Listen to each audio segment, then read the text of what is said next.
Hey guys, Patriot coming at you again with another desktop review. What you're looking at here is one honking piece of LED hardware. This is the Olight SR90 Intimidator with the luminous SST90 LED format. This is a 30-watt LED with a lifetime of about 60,000 hours. Runs at 22 lumens on high for about 80 minutes and about 700 lumens on low for about 9 hours. First thing I noticed when I got this flashlight out of the package is the sheer size. So I'd have to say, just by size alone, I would call this thing intimidating. Never mind the performance. If I can kind of compare it to a 24-watt HID boxer, you can see the difference in size there. Here's a Microfire 35-watt HID, so it's quite a bit bigger than both of those. I actually questioned whether or not the size of the head on this light was even necessary, but I quickly found out through a short runtime test.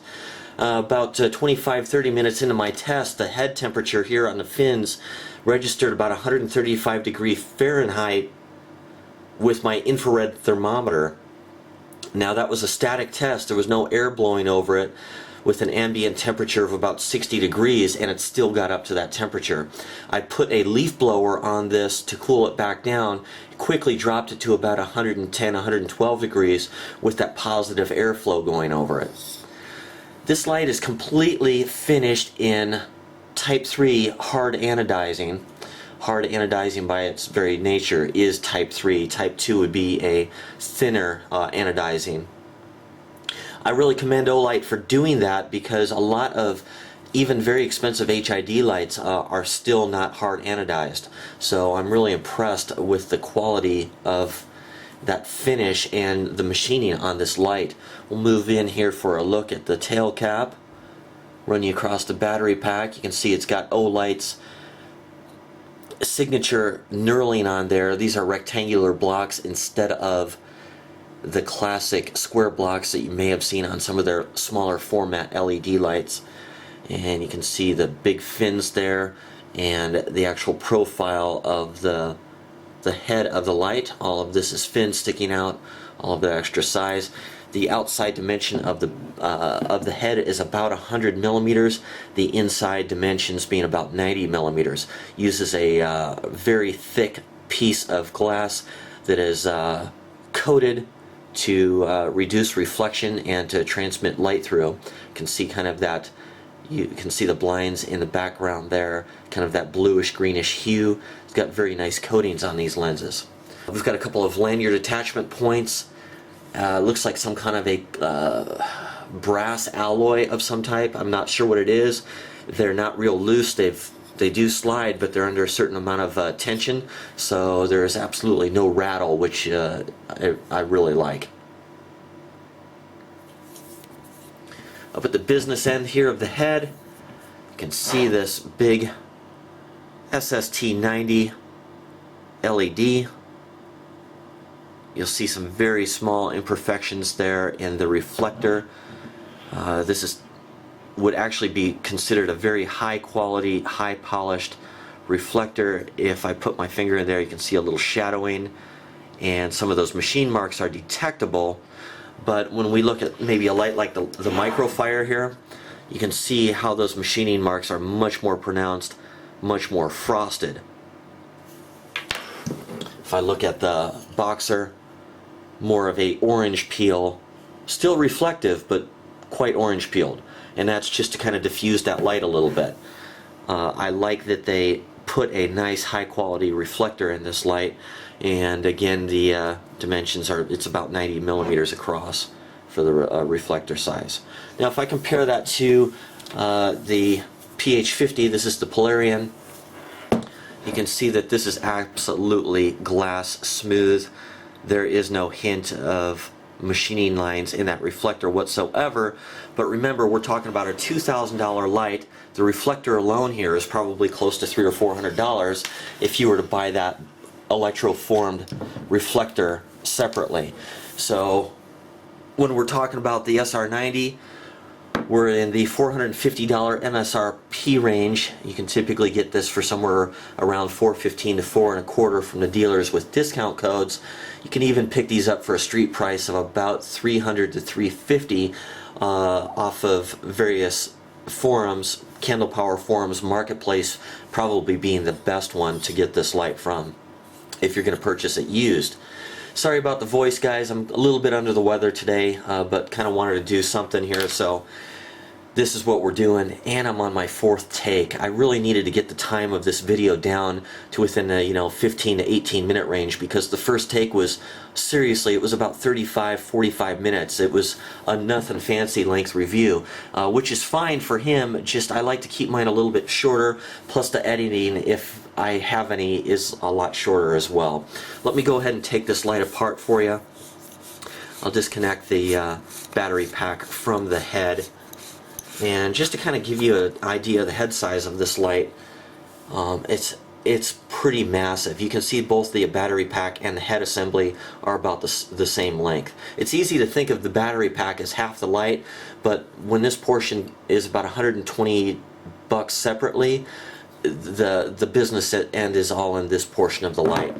If I put this next to a Jet Beam RRT1, you can see just how big this light is. It is one big piece of hardware. Now, despite all that size, the weight of this light is about 3.54 pounds. I shouldn't say about, it's exactly 3.54 pounds or 185 grams measured on my digital scale. You can see here it does have some gold contacts, a special tools required to get the cells to come out of here, and you'll see the light is rolling around, so with the head not attached to the battery pack, it does tend to roll. Give you a good close-up view of the threads. On this end of the battery, you can see that we have a battery level indicator. If I push this button here, the LEDs light green. 4 LED lights means 85% or more power remaining. 3 LEDs is 60 to 80%. 2 LEDs is 40 to 60. 1 green LED is 20 to 40%. Less or no green is indicating that there is less than 20% power. So time to juice that thing back up with the charger. You can see here I've got a little charging port that's covered by this plug. Now you'll notice that my plug actually separated from the light, and the way that happened was the plug was in and I went and grabbed the plug and pulled it out, but had this pinched along with the plug and didn't feel it, and when I pulled it out, of course, it pulled that right off of there. So if you have one of these lights or you're thinking of getting one, be cognizant that that can happen and avoid it. You can see it still fits on there just fine. It's no longer attached, and I have to keep track of this separately if I don't want to lose it. If you lose this, a big drink of water is going to go in there if you should submerge this. Now, I don't think it's going to go any further than that, but if you were in salt water or something like that, you might corrode this contact, which isn't going to be good in the long run. Speaking of waterproofness, this is mil-spec standard rated. It's a mil standard of 810F, and it's also IPX68 water and dust rating. You guys can look those up if you like. I'm not going to go into it just because I don't have time. Tried to go into it on the other video, and that's why I'm redoing this. So anyhow, we've got the battery pack screwed back on. Housed within this battery pack, by the way, is 18650 cells. They have a capacity of 2200 milliamp hours apiece.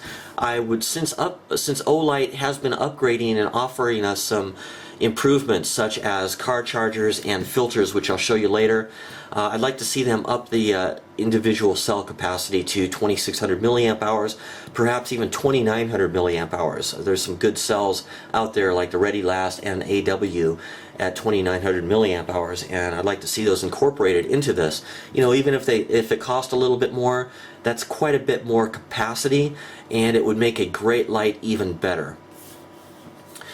Weight on this light, again, is 3.54 pounds. It's supplied with this Olight neck strap here. It's pretty wide. It's about 2.5 inches. Got their advertising on it. It's got these big heavy connective buckles and these big gate clips that you're supposed to snap over these lanyard attachment points. Now, I'm not a complete weight maniac, but I gotta say that if I was on a serious hike and it was necessary for me to carry this type of a tool, this LED light, and I was counting ounces, I'd probably forego this, because this is about 4/10 of a pound on its own with all that stainless steel hardware on there. It's just a bit too heavy. What I did, guys, I got a piece of paracord here, attached a couple of stopper balls to it, and I've got a snap clip on the end.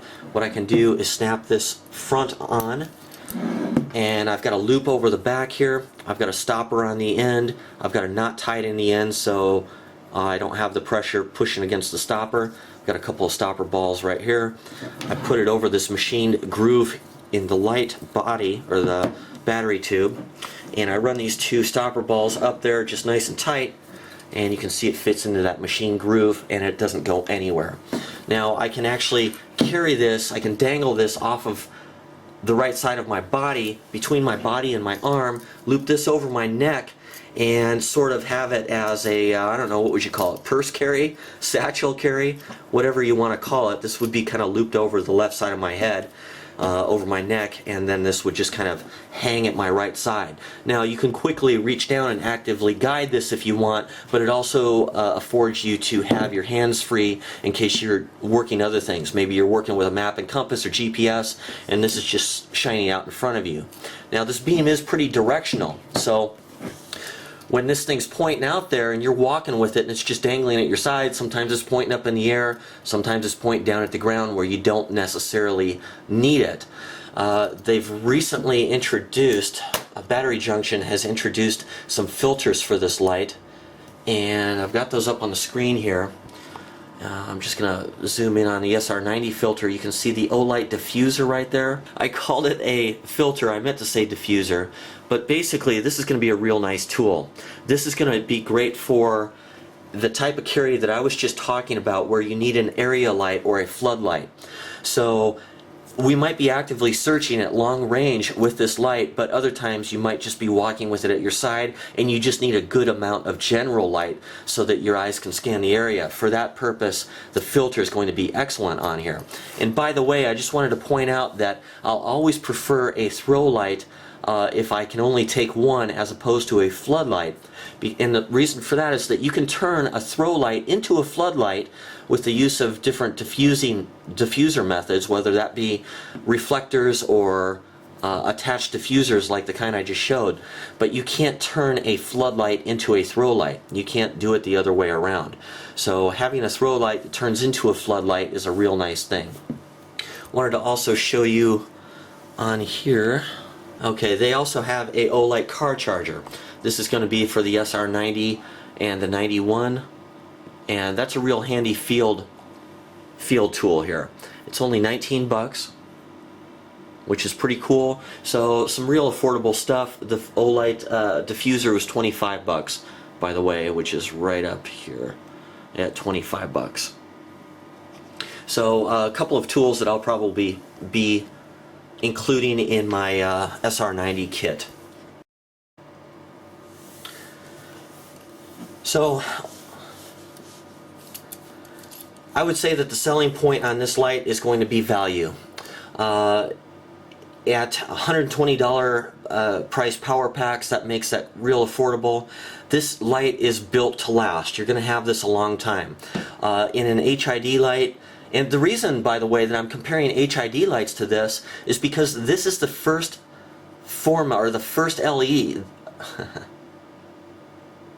And the reason that I'm comparing this LED light to basically HID format is because this is the first LED light that really challenged the 30 and 35 watt HID lights. Some of them throw a little bit further, and they all produce a bit more lumens or overall output than this light, but the flexibility in this platform, especially with that option to run basically all night long, 8-9 hours at 700 lumens is makes it very flexible. So if a search and rescue worker was planning on spending the whole night out there, he could run that thing all night and even have a spare pack in his backpack or his kit if he needed it.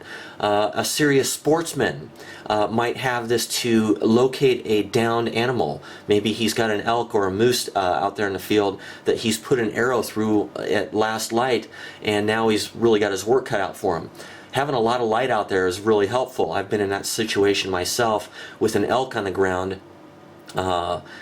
You know, after dark, by the time I got back there with my buddies to look for it, and rather than carrying 6, 7, 8 flashlights in the field or lanterns, sometimes this would really fit the bill, especially with the addition of that diffuser, which would be great for once you find that animal and you start to process it. You can attach that filter to this and use it as an area light and just hang this up in a tree pointing at your work site.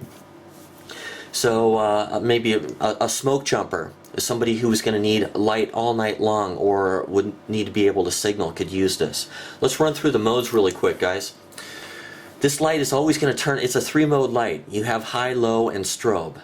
This light's always going to turn on the last mode that you left it at. So if I click the switch on, you can see the light comes on here. If I push and hold, it goes to the next level. You saw high just come on.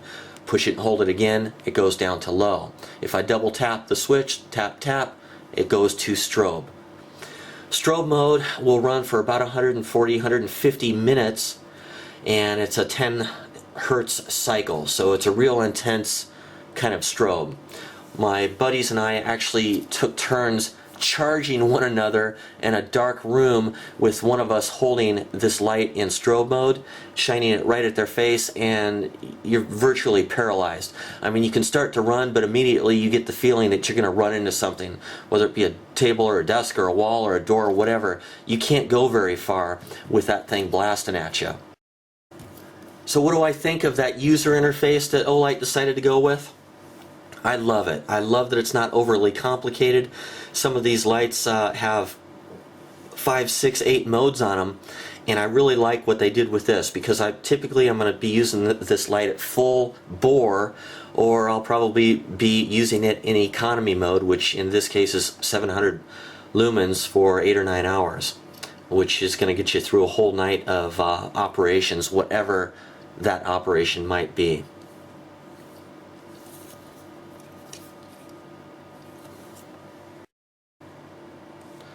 So with all this stated, and me being the flashaholic that I am, with access to a lot of high-end, high-power spotlights and HIDs, a lot of which aren't even shown here that I've compared to this. I just got out a lot of the aluminum type tube lights that I had. What would I take if I was in some of the scenarios that I described, maybe a search and rescue or finding a downed animal or something like that? Well, it's a tough call because the Polarians are incredible. The performance that they provide even makes the Olight look pretty anemic, to be perfectly honest with you.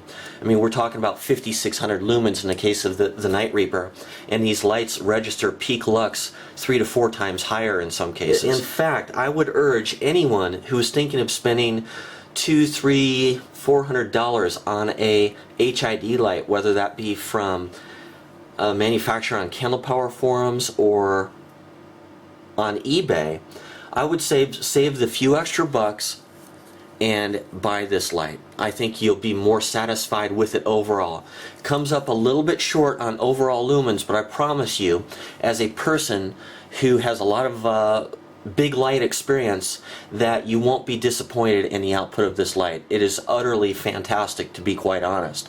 If you're used to a 4D mag light, or you're used to even a acclaimed 900 lumen Deal Extreme light, this really comes into a category of its own. Again, this is the only LED light that I've seen directly come close to duplicating some of the performance characteristics of a 35 watt HID light. So in that regard, I think it's really impressive. I think it's worth the money. Street price on this is somewhere between $300 and $350. If you're going to do that, I would urge you to go over to Candle Power Forums and buy it there off of the marketplace. If you're going to buy this new, go over to Going Gear or Battery Junction and purchase it from one of those dealers. Those are both great dealers that support Candle Power Forums, and they have a great reputation. If you want to see some additional videos, go over to Going Gear's videos on YouTube and check out his actually go to the website first, his main website, and then link over to his YouTube page, because I've forgotten his YouTube username. He's got too many videos to change it to Going Gear, but in any case, you'll see this light compared directly with a 4D mag light and some other high power lights, and you can see the performance is very extraordinary. Okay guys, let's wrap this thing up here. In summary, high points on this light are value and performance. I can't think of any other single package out there that is going to give the average person a professional grade tool like this at this kind of price. You can go HID, some of the spotlights are real good, they're a little bit more powerful than this, but typically you're either going to spend a lot more money on something like a Polarian or the AE light, or you're going to make sacrifices. You're going to go to a plastic body, you're going to go to something that isn't waterproof, that type of a scenario. So in any case, lots of value, lots of performance. If you're thinking about purchasing a HID light in the 35 watt territory, I would strongly suggest that you have a good look at this light first. In many ways, it's more usable than any comparably priced HID light. Even HID lights costing 2, 3, 4, 5 times more. So it is one nice piece of hardware. I'm completely impressed with this light, and I would say that it's a keeper. I would completely trust this out in the field in adverse conditions. I wouldn't feel like it would let me down. Having the ability to screw in a second battery pack is a very flexible, makes it a very flexible platform. That's about it, guys. Thanks for watching this review. I hope you enjoyed it. I hope it's helpful. We'll do a part 2 on this, and I'll get some of these lights out in the field so you can kind of see the differences between them. Have a good one, guys. Patriot out for now.